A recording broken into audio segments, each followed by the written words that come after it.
Are Himi Gouaches holding you back? Chances are, yes.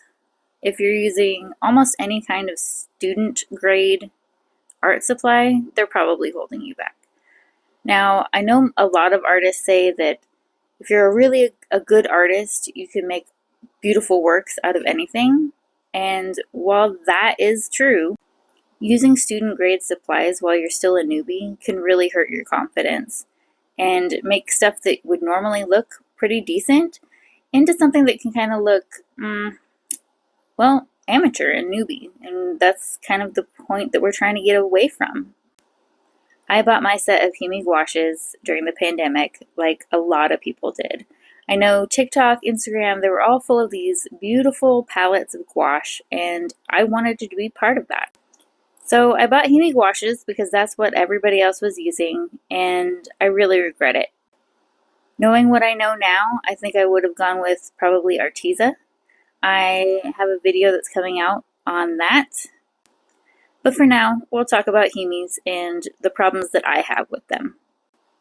Now, they do come in this beautiful packaging, and they come with some of my favorite brushes, actually. So it wasn't a complete waste for me.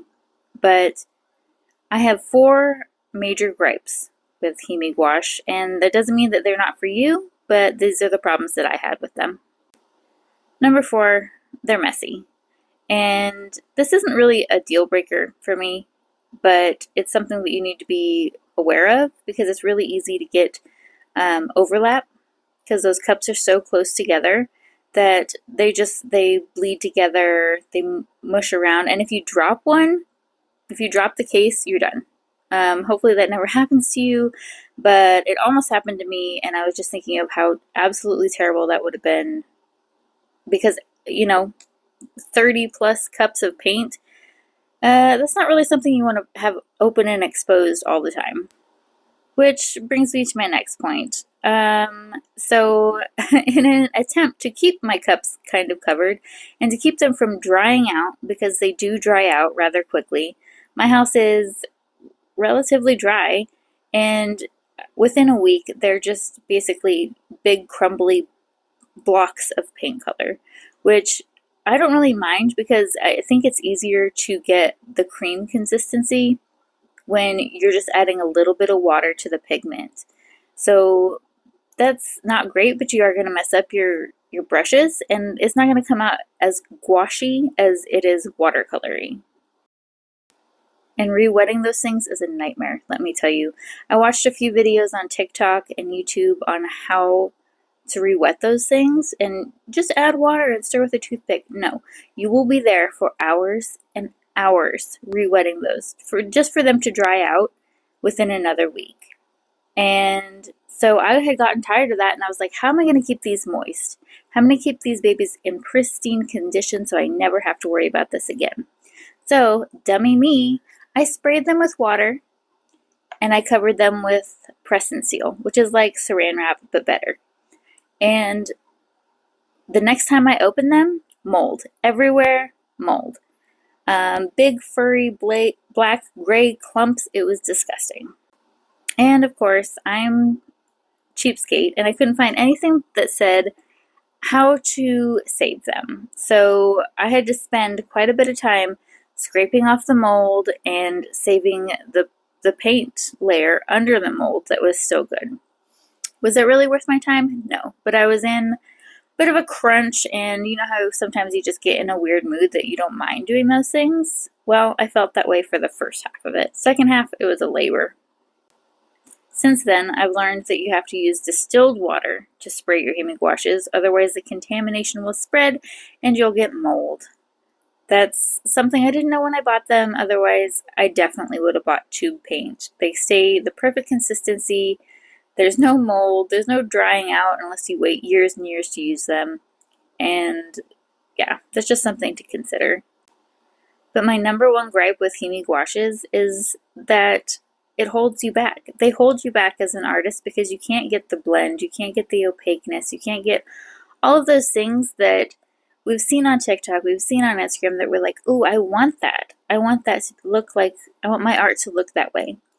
And while some of that, yeah, it is definitely skill and learning your medium and everything like that, but the consistency of these are just, in my opinion, like finger paints. Do you remember how when you would paint with tempera paints, it would always leave like bulges of the paint at the edge of whatever you were painting, and it was just very jelly. And they are called jelly gouache in their defense. They're not lying about what they are. I just didn't know that's what they were, and I feel like if I had heard more people talk realistically about the quality of these paints, I wouldn't have gotten them in the first place. Although I am really grateful that they opened the door of gouache to me, because up until then I had no idea what these were. And if you're like me, I spent my childhood watching Disney. I loved them. I liked the stories, but my eyeballs were all about the animation. I wanted to know how they made it look so good. Like, how did they draw the cells? How did they ink the cells? I would watch those Saturday night specials of like the behind the scenes on Disney. And I loved seeing the animation studio. I loved it. I wanted to watch people ink the cells and paint them in. I thought that was the most beautiful thing on earth. And it wasn't until right around the pandemic when, nobody had anything to do, I bought my first Disney art book. And it was an art book of the classic Disney style. And every freaking picture in there, underneath it would have the title of the piece, the artist name, and the medium. And every single photo was done by gouache. I had spent my childhood trying to recreate those looks with watercolor. I just would buy the tubes, squirt a little bit out, and use it really, really thick. I was basically using watercolor as an acrylic or a gouache and just didn't know it. So I really am grateful that they would introduce me to gouache, that it opened my eyes to this whole new medium that I had never heard of before, which, by the way, apparently everyone older than me had known about, because when I mentioned it to my grandma and my mom, they were like, oh yeah, I used to use that stuff all the time. And I'm like, how? This is an artist household. How have you guys have never told me about this? I feel betrayed, but I digress. Anyway, so I'm really happy that I found what gouache is and found the medium, but I really want to encourage anyone who's using Himi Gouache right now and just feels like they can't find that sweet spot between opacity and creamy, like layering and blending and all of that stuff, buy a better set.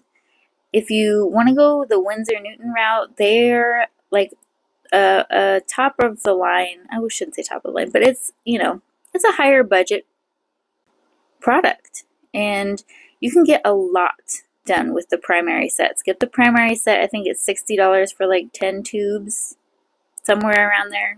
10 might be too much, like 6 tubes maybe.